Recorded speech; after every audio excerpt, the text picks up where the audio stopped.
I was gifted the K Brands Auger drill bit set a couple years ago, and I use it all the time. I love using it to make holes for planting or to loosen up dirt, but one of my favorite ways to use it is to till the soil before it's time for my spring plantings.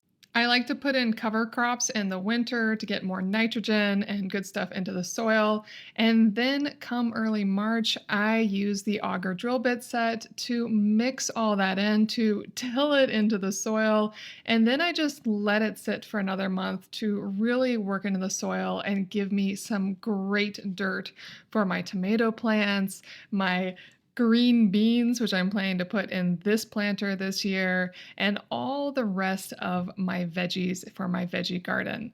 It really does a fantastic job. It makes quick work of something that would take much longer otherwise, and really does better than I can do with a shovel. So definitely get these auger drill bits. They will help you in so many ways and last forever.